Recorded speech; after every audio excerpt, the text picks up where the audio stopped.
In our last section of Chapter 3, we're going to tie together a bunch of stuff and talk about proportional and non-proportional relationships. So by the end of this lesson, you should be able to write equations for proportional relationships and then also equations for non-proportional relationships. Now the first one's a little easier because we've already talked about this. Proportional relationships are if a relationship between the domain and range is linear, we can describe it by a linear equation.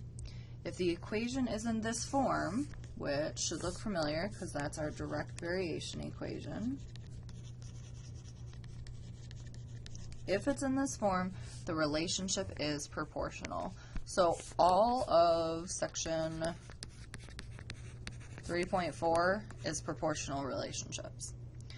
In a proportional relationship, remember, it goes through 0, 0. So if we have this goes through 0, 0. Here's an example, y equals 3x. Remember that 3 is our slope, or you can think of it as what this is going to change by every single time. Remember, you know 0, 0 is one of your points, so you can always start here. So let's say we have a professional soccer team and it's donating money for a local charity for each goal they score. Here's a table of values. We are told to first graph the data. So let's make a rough sketch of it. We have number of goals, 1, 2, 3, 4, 5, and then we have money, or the donations. Let's count by 50. 50, 100, 150, 200, 250, 300. We'll kind of squeeze these on here. So if we plot our points, we have one goal is $75, 2 goals is 150, 3 was 225, 4 was 300, and then the next one I'm guessing is going to be somewhere like right here. What can you deduce from the pattern about the relationship between the number of goals and the amount of money donated? So we can see as the number of goals goes up, so does the amount of money donated. You should also notice that it goes up by the same amount. So from here to here is up $75. From here to here is up $75. So we can see that on the graph in our slope. I go up 75 over 1. So rise over run is 75. Write an equation to describe this relationship. So the other thing we notice is that if we do this, it passes through the origin. This is proportional. So that means we can write it in the form of y equals kx. The other thing you can do is take a look at our table. If we were to make this table go backwards, I would subtract 75. And for 0 goals, people would donate $0. So our k, remember, is our slope, or it's this thing down here. So our equation is y equals 75x. And now we're going to use that equation to answer C. Predict how much money will be donated after 12 goals. Now we could always look at our graph for this, but I don't want to make a graph that big, and it's not really as accurate as an equation. So we have the money that will be raised is 75 times 12. Now all we got to do is multiply those two things together. We throw it in our handy dandy little calculator. We get a solid $900.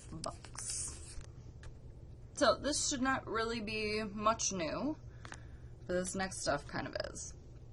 Non-proportional relationships are still linear equations, but they do not pass through 0, 0. So to figure this out, we need to find the ratio of the x value to the y value. If they are different, then it is not proportional. And what that means is we're going to divide, oops, go backwards, divide x and y, and then compare. So if we do that for this last one here, x divided by y, or you could think of it as y divided by x, but either way you get 1/75 here. You get 2 over 150, which if you simplify is the same thing as 1/75. Even here, 4 over 300, if you simplify, is 1/75. We get the same number when we divide, and it works for every single one of them. Now, something that's non-proportional is going to look like this. If we divide these, 1/3, 2/2, 3 over 1, and 4 over 0 do not give us the same number. So this doesn't mean it's not linear, it just means it's not proportional. So, not proportional, but let's double check if it's linear. So remember, if it's linear, it changes by the same rate in the x's, which is all +1, and in the y's, which if we look, it's all -1. So yes, this is linear. So our directions ask us to make an equation. They ask us to make an equation in function notation. Function notation means that your answer should look like f of x equals some stuff. Now the stuff that it's going to equal should look kind of familiar because we're going to find a couple of things here. We are going to find the slope or the rate of change, and then we're going to find the y-intercept. So this right here is rate of change, which we've found a lot in this chapter. This is your y-intercept, and remember that's when x equals 0. So if you are given a graph, it's easy to find. If you're given a table, sometimes you got to do a little work. So the very first one, we need to write an equation. F of x equals some stuff. So what you need to find rate of change, remember rate of change is change in y divided by change in x. Now because it's linear, we know this rate of change is the same all the way across. So just take one of them. To go from 3 to 2, I subtract 1. To go from 1 to 2, I add 1. When I divide that, I get -1. So that goes here, -1x. And then I want to add whatever my y-intercept is. So when you look at the table, see if you can find x equals 0. And in this case, it doesn't exist in this table. But we can follow our pattern. This is adding 1 each time.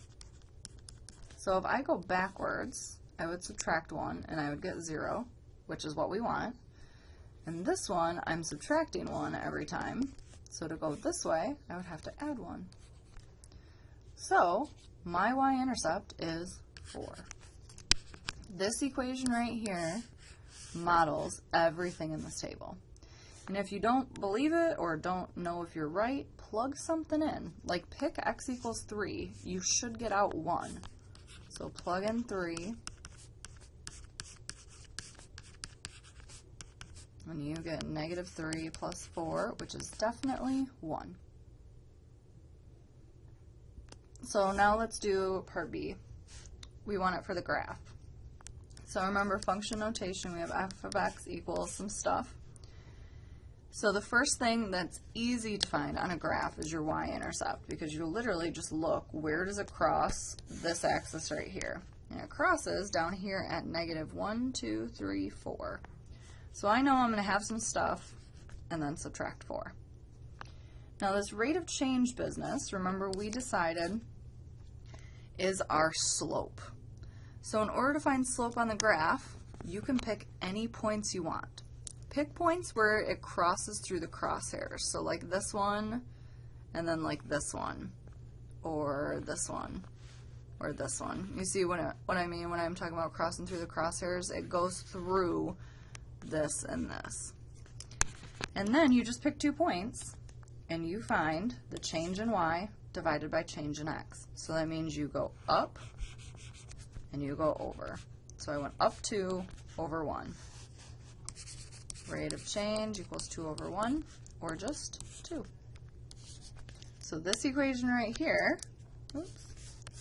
is the equation of this graph. So you got something to do on your own. Make sure you write down any questions you have, and we can go over them in class. Enjoy your night.